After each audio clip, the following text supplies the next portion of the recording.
અહીંયા ઉપસ્થિત રહેલા બધા ભાઈઓ બહેનોને નમસ્તે અને શ્રી તારાણી સરને થેન્ક યુ સો મચ કહેવા માંગીશ, કેમ કે તેના માર્ગદર્શનને લીધે મારે સ્ટેજ ઉપર આવી શક્યો. Thank you so much Tarani sir.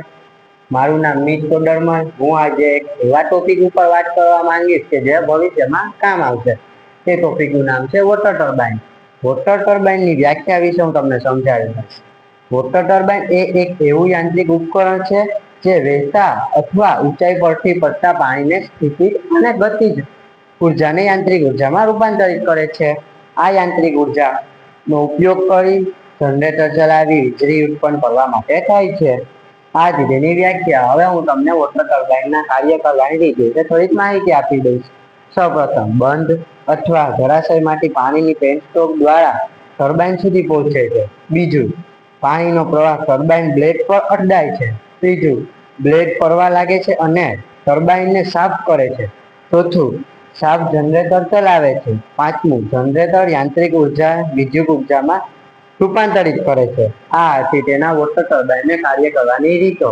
હવે હું તમને વોટર ટર્બાઇનના મુખ્ય ભાગો વિશે સમજાવીશ. વોટર ટર્બાઇનના મુખ્ય ભાગો કેટલા છે? કોઈને ખ્યાલ છે? ઓકે, વોટર ટર્બાઇનના ભાગો વિશે હું માહિતી આપું. તેના ભાગોના નામ: રનર, શાફ્ટ, ગાઇડ રેલ અથવા નોઝ, કેસિંગ, ડ્રાફ્ટ ટ્યુબ. આ છે તેના ભાગો. હવે હું તમને ટૂંકમાં એક લાઈનમાં માહિતી આપી દઈશ. રનર, બ્લેડ ધરાવતો ફરતો ભાગ એટલે કે રનર. શાફ્ટ, ટર્બાઇનને ગતિ જનરેટર સુધી પહોંચાડે છે એટલે કે શાફ્ટ. ગાઇડ વેલ અથવા નોઝલ, પાણીના પ્રવાહને નિયંત્રિત કરે છે જેને ગાઇડ વેલ અથવા નોઝલ કહે છે. કેસિંગ, ટર્બાઇનને આવરી લે છે તેને કેસિંગ કહે છે. ડ્રાફ્ટ ટ્યુબ, ટર્બાઇનમાંથી નીકળતા પાણીને બહાર લઈ જાય છે તેને ડ્રાફ્ટ ટ્યુબ કહે છે. આ હતા વોટર ટર્બાઇનના મુખ્ય ભાગો. હવે હું વોટર ટર્બાઇનના પ્રકાર વિશે માહિતી આપીશ. કોઈને ખ્યાલ છે વોટર ટર્બાઇનના કેટલા પ્રકાર છે? નો? ઓકે. વોટર ટર્બાઇનના મુખ્ય 3 ભાગો છે. સૌપ્રથમ પેનલ ટર્બાઇન, બીજું ફાન્સિંગ ટર્બાઇન, ત્રીજું કેપેલાઇન ટર્બાઇન.